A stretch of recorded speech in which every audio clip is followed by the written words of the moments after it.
Welcome to the absurdly fascinating world of Siberian tigers in Roman games, where geography made no sense, logic was on vacation, and spectacle was worth more than the life of any creature involved.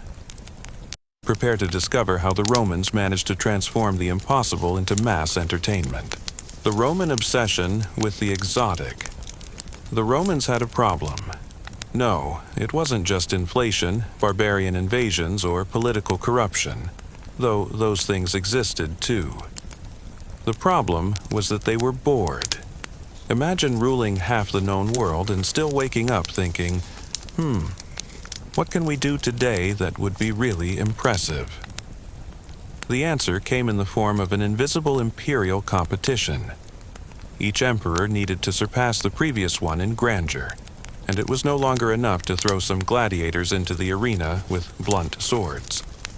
The Roman public had developed a sophisticated palate for violence and spectacle. They wanted novelty, they wanted exoticism, they wanted to see things they had never imagined. And so began one of the most insane logistical operations in ancient history. Transporting wild predators from all corners of the empire and beyond to die as entertainment in Rome.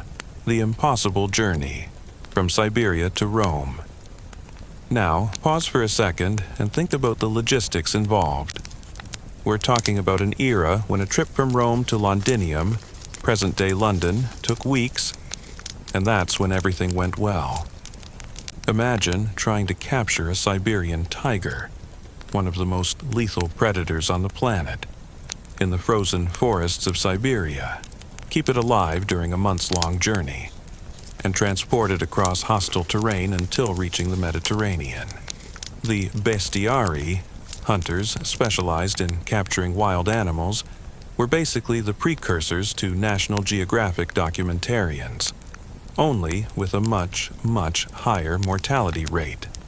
They traveled on expeditions that could last years, equipped with nets, traps, primitive drugs, and an absurd amount of courage, or stupidity, depending on your point of view. The process began with negotiations with local tribes, who often knew the tigers' territories. The Romans offered gold, wine, fine fabrics, anything that could convince the locals to risk their lives helping to capture a 300-kilogram killing machine. The most dangerous business in the ancient world. Capturing a live Siberian tiger wasn't just dangerous. It was an exercise in deadly creativity. The bestiari developed techniques that seemed straight out of a poorly directed action movie. They dug huge holes disguised with branches and leaves, hoping the tiger would fall in. When this worked, and it rarely worked, they still had to figure out how to get an enraged predator out of a hole without dying in the process. Other techniques included the use of drugs, plant extracts that could sedate the animal without killing it. The problem was that dosage was basically a guessing game. Too little, and you'd have a very angry tiger on your hands.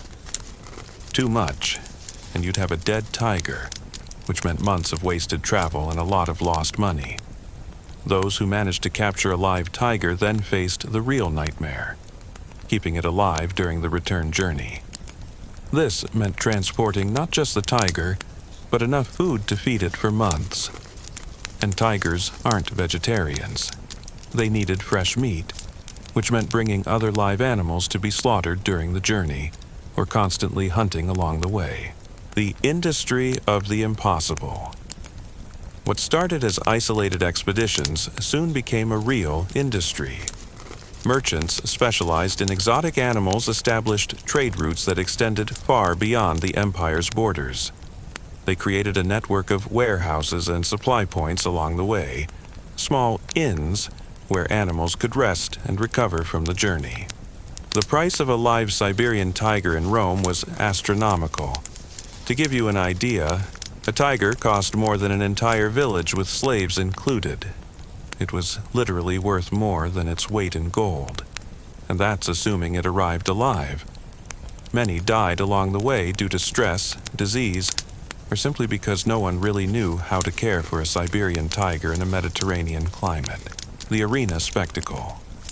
When they finally arrived at the Colosseum, these tigers became the stars of the show. But here's a cruel irony. After all that epic journey, all the risks, costs, and deaths involved in bringing them to Rome, the tigers usually lasted only a few minutes in the arena.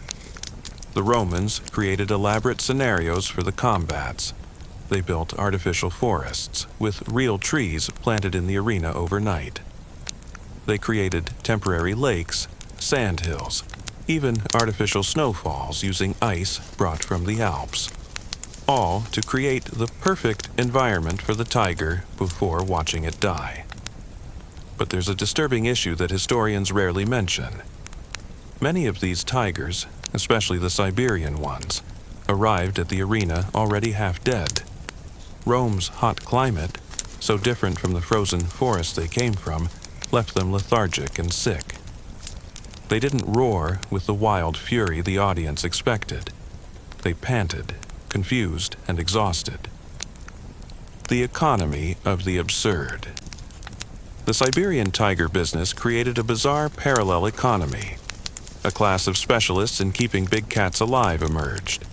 Primitive veterinarians who charged fortunes for their knowledge. Equipment developers created increasingly sophisticated mobile cages with ventilation systems and even primitive air conditioning using ice. There were even primitive insurance for expeditions. Wealthy merchants invested in multiple expeditions, knowing most would fail, but that a single successful one would pay for all the others. It was basically the stock market, but with tigers, the human price. Behind each tiger in the arena, there were dozens of human deaths. Bestiari killed during captures, sailors lost in storms while transporting the animals, slaves torn apart during tiger training in captivity. The ratio was frightening. For each tiger that arrived alive at the arena, it's estimated that between 20 to 30 people died in the process. But let's stop to really understand what this meant in practice. The expeditions, where dreams went to die. A typical expedition to capture Siberian tigers began with 50 to 80 men. Experienced bestiari, soldiers, specialized slaves, interpreters, and what the Romans euphemistically called disposable material. Basically, people whose death wouldn't be mourned if things went wrong. And things always went wrong. First, there was the territory itself. Siberian forests weren't exactly known for their hospitality. Temperatures that could freeze a man in hours. Predators beyond tigers. Hostile tribes who saw Romans as invaders carrying gold. Before even spotting the first tiger, expeditions already lost 10% to 15% of their men to hypothermia, wolf attacks, or simply getting lost in the frozen vastness. Marcus Flavius, a veteran bestiarius whose account survived in fragments, described an expedition where they lost 12 men in a single night.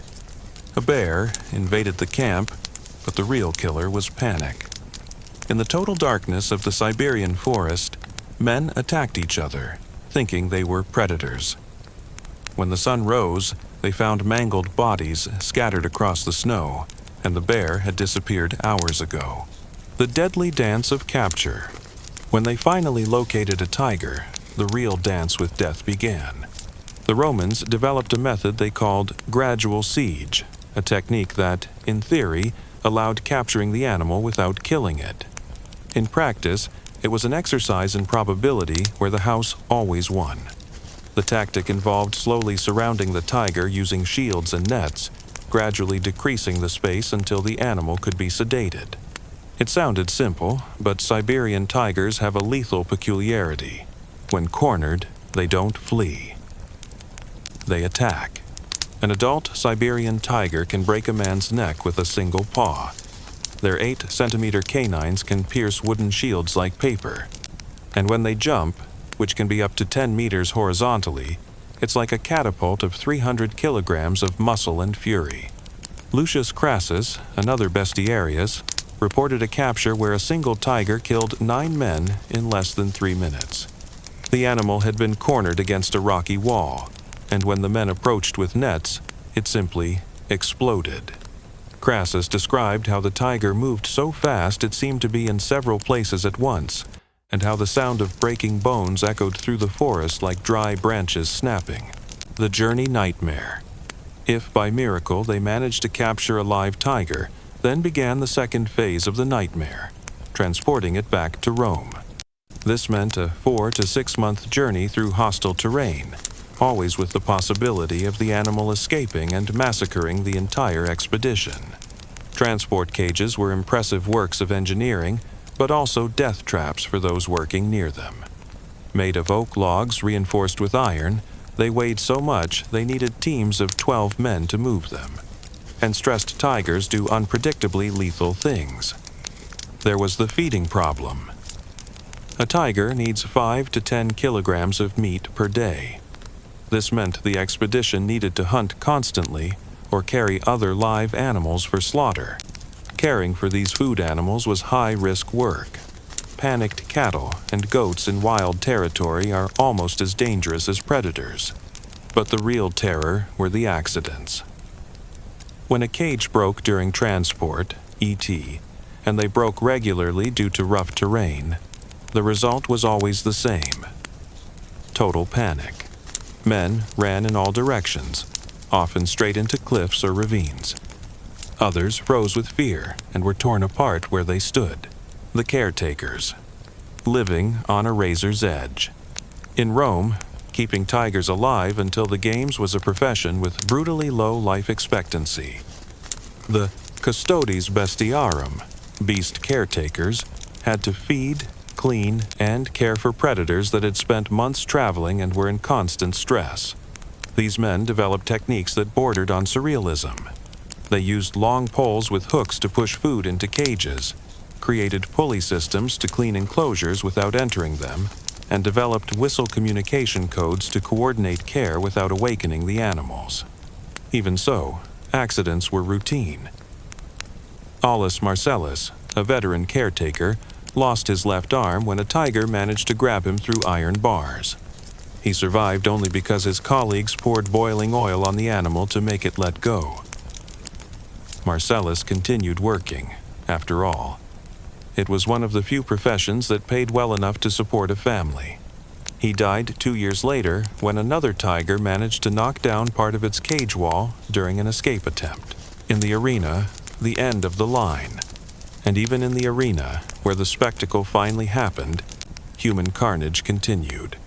The Venators, IM, gladiators specialized in fighting animals, faced tigers that, despite being debilitated by travel, were still lethal predators. The problem was that Siberian tigers don't fight like other arena animals. Lions attack head-on in a display of brute force. Tigers are ambushers. They study, wait, and attack with surgical precision. In the arena, this meant they could feign weakness, lure the Venator close, and then explode into violence. Gaius Brutus, a famous Venator, described the last tiger he faced as a striped ghost that played with me. The animal chased him around the arena for almost 20 minutes, always keeping distance, always watching. When it finally attacked, it was so fast that Brutus didn't even have time to raise his shield. He survived only because the tiger, already sick from the journey, collapsed mid-attack. The invisible cost. But perhaps the most disturbing aspect was what happened to the survivors. Men who returned from these expeditions were often different. They had seen things that defied human understanding, witnessed violence on a scale that marked their minds forever.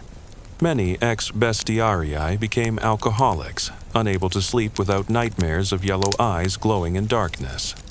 Others developed bizarre phobias, ITHS, fear of forests, of any sound that resembled a roar, of any sudden movement in shadows. There was even a Roman medical term for this, morbus bestiarum, the disease of beasts. It was what happened when the human mind was exposed to too much terror for too long. The macabre mathematics. When you add it all up, deaths in expeditions, transport accidents, attacks during animal care, fatalities in the arena, the statistic is terrifying. Documents from the era suggest that for the 5,000 tigers that supposedly appeared in Roman games over 3 centuries, approximately 100,000 to 150, 000 people died directly or indirectly related to the process. 150,000 human lives. For entertainment. The decline of the impossible. Over time, even the Romans realized things were getting out of control. Expeditions became increasingly dangerous as they depleted animal populations in more accessible regions. Siberian tigers became practically extinct in some regions due to intensive capture. The cost also became prohibitive. Even for a rich empire like Rome, spending the equivalent of an entire city's budget for a few minutes of entertainment began to seem excessive, especially when the empire began facing real economic problems. But here's the part that will keep you awake tonight. Some records suggest not all tigers died in the arena. There are vague, almost mythical reports of tigers that simply disappeared. During the chaos of some games, when multiple animals were released simultaneously, some tigers supposedly escaped through the underground labyrinths of the Colosseum. Imagine the conversation. "Hey, Marcus, did you see that 300 kilogram Siberian tiger that was here 5 minutes ago?" "No, Caius, I thought you were taking care of it." "Oh, great. Well, I'm sure it'll turn up eventually." There are unconfirmed reports of big cat sightings in the hills around Rome decades after the last games with tigers. Of course, this could just be Roman urban legend, but what if it wasn't? What if some of these impossible survivors had actually found a way to live in Italian forests? Reflection. Looking back, the story of Siberian tigers in Roman games is more than a bizarre historical curiosity. It's a mirror of what happens when a civilization has unlimited resources, advanced technology for its time, and an insatiable thirst for increasingly extreme entertainment. The Romans achieved something that seemed impossible. They brought the frozen forests of Siberia to the scorching heat of the Mediterranean. They bent geography to their will, turned the impossible into routine, and created spectacles that left 50,000 people in awe. But at what cost? For each moment of amazement in the arena, there were months of animal suffering, dozens of human deaths, and resources sufficient to feed entire cities being wasted in the name of entertainment. Today, when we watch documentaries about Siberian tigers in the comfort of our homes, it's easy to forget that there was a time when seeing these majestic creatures meant they were about to die for our amusement. The Romans reminded us of something important. Sometimes, the fact that we can do something doesn't mean we should. The next time you feel bored and think, there's nothing interesting to do, remember the Romans and their Siberian tigers. Sometimes, boredom is a small price to pay for sanity. Now, I ask you, if you were a wealthy Roman at the height of the empire, would you have resisted the temptation to finance one of these expeditions? Or would the curiosity to see a Siberian tiger roaring under the Mediterranean sun have been too strong to resist? And, more importantly, what do you think our modern forms of extreme entertainment will say about us to future historians? Leave your reflection in the comments. I promise it's less dangerous than capturing a Siberian tiger, but it might be equally revealing about human nature. Sleep well. If you can stop thinking about tigers lost in the alleys of ancient Rome.